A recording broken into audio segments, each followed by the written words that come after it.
Bismillahirrahmanirrahim. Alhamdulillahirrahmanirrahim. Assalamualaikum warahmatullahi wabarakatuh. Subhanallah walhamdulillah wala ilaha illallah wallahu akbar. La haula wala quwata illa billahil aliyil azim. Allahumma shalli ala sayyidina Muhammad wa ala ali sayyidina Muhammad. Alhamdulillah wa syukurillah. Yang saya hormati pembina Yayasan El Fitra, yang saya hormati ketua yayasan dan pengurus Yayasan El Fitra, yang saya hormati pula kepala sekolah El Fitra, dan yang saya hormati Bapak Ibu guru beserta staf tata usaha El Fitra.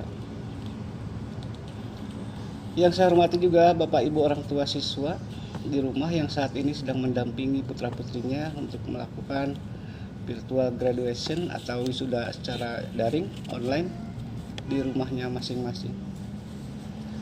Anak-anakku sekalian, wisudawan wisudawati SMP El Fitra yang Bapak cintai dan Bapak banggakan.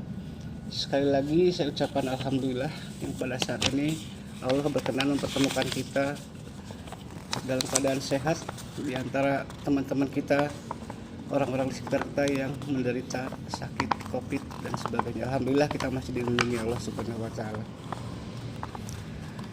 Bahwa sesungguhnya tidak ada satu momen pun yang kebetulan, semua sudah menjadi setting Allah Subhanahu wa taala, bagian dari rencananya. Ucapan selamat kepada SMP El Fitra yang saat ini sudah meluluskan yang kesekian kalinya, lulusan kelas 9 yang rada unik di tahun ini. Wisudanya dilaksanakan secara online, tidak dengan pertemuan secara fisik. Sekali lagi saya ucapkan alhamdulillah yang pada saat ini Allah berkenan. Kemudian Bapak Ibu sekalian dan anak-anakku yang Bapak cintai, Bapak bacakan pesan-pesan atau sambutan untuk anak-anakku sekalian. Sebagaimana yang kita ketahui dan kita rasakan bersama bahwa saat ini kita sedang berada pada masa pandemi penyebaran COVID-19. Bahwa virus ini sangat berbahaya karena penularannya begitu cepat, sehingga harus diwaspadai oleh kita sendiri maupun teman-teman kita, keluarga kita di sekitar kita. Apalagi hingga saat ini belum ditemukan obat dan vaksin yang pasti untuk pencegahan dan pengobatannya. Untuk itu, pada kesempatan ini Bapak mengingatkan lagi untuk Bapak pribadi dan kita semua untuk bersama-sama mengikuti dan melaksanakan himbauan pemerintah untuk selalu memberlakukan protokol kesehatan, yang diantaranya selalu menggunakan masker ketika keluar rumah, sering mencuci tangan dengan sabun di bawah kucuran air, kemudian mencegah dan menjauhi kerumunan orang, menjaga jarak ketika berinteraksi dengan orang lain. Keluar rumah jika ada hal-hal darurat saja, kalau tidak ada mendingan kita di rumah saja supaya lebih aman. Sedangkan untuk sekolah, mari kita lengkapi sarananya dengan membuat atau menambah tempat cuci tangan, menyiapkan hand sanitizer melalui penyemprotan ruangan secara berkala, menggunakan cairan disinfektan. Dengan segala upaya tersebut, semoga kita dapat memutus rantai penularan COVID-19, bahkan mungkin melenyapkannya. Dan semoga senantiasa Allah melindungi kita dari bahaya COVID-19 ini. Amin ya rabbal alamin.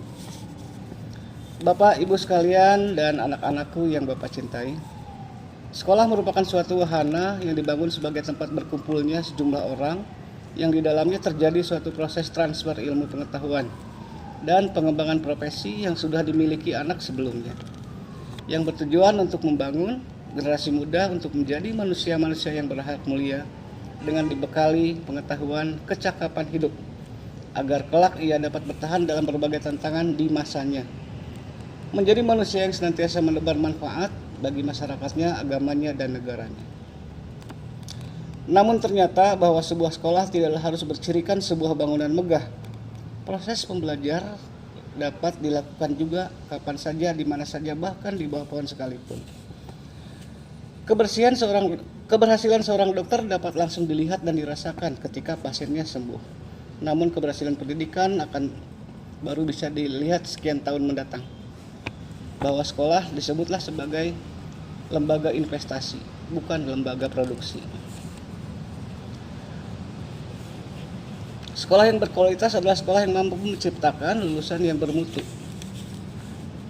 Salah satu indikator mudah dilihat pada keberhasilan putra-putri kita ketika sampai di kelas 9, kemudian ia lulus dan ia melanjutkan sekolahnya ke jenjang yang lebih tinggi. Bahwa sekolah berkualitas itu adalah sekolah yang berbudaya mutu, yaitu sekolah yang senantiasa melakukan perbaikan-perbaikan, semangat melakukan perbaikan, baik itu sarananya, kemudian pengetahuannya, fasilitasnya, dan kompetensi warga sekolah lainnya. Bapak Ibu orang tua siswa yang saya hormati, saat ini kita berada pada zaman milenial di mana semua serba instan. Anak-anak kita pun demikian. Sudah menjadi suatu keharusan barangkali ya kita rasakan bahwa anak-anak kita sudah harus memiliki perangkat gadget. Suatu hal yang tidak bisa kita hindari bahwa anak-anak kita memang harus kita penuhi dengan perangkat-perangkat itu. Tinggal kita sebagai orang tua harus secara bijak bagaimana mengawasi dan mengarahkan anak-anak dalam penggunaan perangkat tersebut. Belanja pulsa dan kuota menjadi kebutuhan primer, tidak lagi kebutuhan sekunder, tidak lagi kebutuhan mewah, karena hal itu merupakan kebutuhan yang mendasar untuk saat ini bagi anak-anak kita. Jika kita pada zaman dahulu anak-anak ditanya apa cita-citanya, maka kita alami dulu begitu mudah mengatakan sebagai misalkan ingin menjadi dokter, menjadi insinyur, menjadi pilot, menjadi jenderal dan sebagainya. Kenapa kita bisa seperti itu? Karena saat itu wawasan kita pada zaman kita dulu belum begitu memiliki wawasan yang luas. Karena waktu itu peralatan sarana informasi komunikasi masih sangat minim, sehingga kita hanya tahu dari satu arah, dari misalkan dari media koran dan hanya dari media televisi elektronik ya, televisi. Sedangkan anak-anak sekarang begitu banyak informasi, begitu mudah, begitu beragam yang mereka bisa terima, sehingga kalau anak-anak kita ditanya sekarang apa cita-citanya, mereka tidak bisa menjawab dengan langsung. Kenapa? Karena begitu banyak pilihan di dalam benaknya sehubungan dengan banyaknya juga masukan-masukan yang berasal dari tontonannya, lingkungannya, teman-temannya, bahkan arus informasi lainnya. Sebagai orang tua, peran kita tentu saja tetap mengawasi berbagai kegiatan anak, mengenali teman-temannya, mengenali komunitasnya, dan mengenali lingkungannya.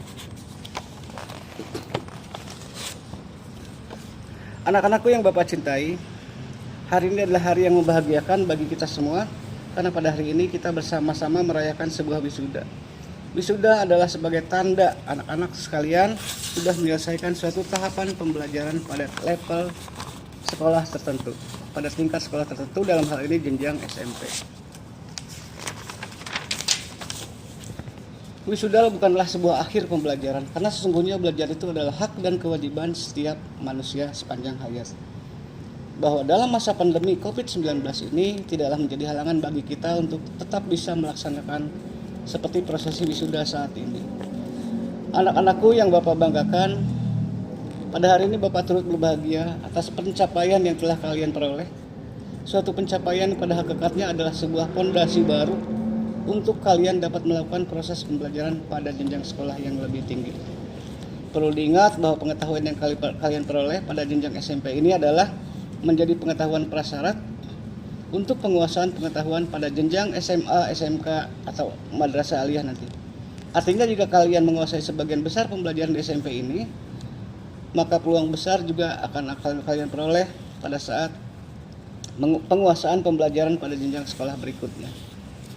Anak-anakku yang Bapak sayangi, jika kita renungkan, seorang manusia yang sehat itu memiliki waktu istirahat tidur rata-rata selama 8 jam sehari semalam.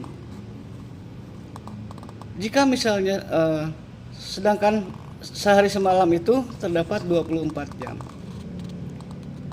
Berarti sepertiga dari jumlah jam dalam satu hari satu malam itu digunakan untuk tidur. Kalau sehari 24 jam berarti sehari semalam itu kita menggunakan waktu tidur selama 8 jam atau sepertiganya.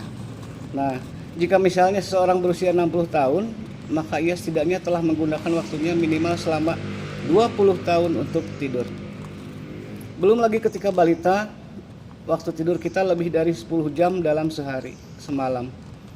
Dari ilustrasi itu kita bisa mengetahui bahwa sesungguhnya sedikit sekali umur produktif kita yang dapat digunakan untuk hal-hal yang bermanfaat. Oleh sebab itu, pesan yang terkandung di dalamnya adalah gunakan waktu sebaik mungkin karena ia tak akan pernah kembali sedetik pun.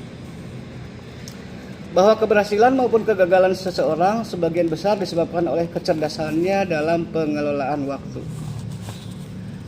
Anak-anakku yang Bapak cintai, pada saat usia kamu 21 tahun, kamu sudah tumbuh menjadi seorang dewasa yang sudah memiliki tanggung jawab, yang pada saat itu juga memiliki tuntutan kebutuhan mendasar, seperti kebutuhan bertahan hidup, kebutuhan akan penghasilan, kemudian kebutuhan akan persiapan berkeluarga, sementara persaingan akan begitu ketat pada saatnya nanti. Itu berarti dalam kurun waktu sekitar 7 tahun ke depan kalian sudah harus menyiapkan diri dengan bekal pengetahuan dan keterampilan yang cukup. Dengan begitu, mulailah lagi sejak saat ini, anak-anakku, gunakan waktu sebaik mungkin, belajar dengan sungguh-sungguh, perbanyak jaringan pertemanan, perbanyak komunitas, dan bergaulah dengan orang-orang soleh. Anak-anakku yang Bapak banggakan, akhirnya pada kesempatan ini Bapak doakan semoga kalian semua menjadi orang-orang yang berakhlak mulia, menjadi orang-orang yang senantiasa menebar manfaat bagi sesama, menjadi anak yang soleh-solehah yang dapat menjaga martabatnya, agamanya, dan negaranya. Amin amin ya rabbal alamin. Sekali lagi Bapak ucapkan selamat. Demikian, terima kasih. Assalamualaikum warahmatullahi wabarakatuh.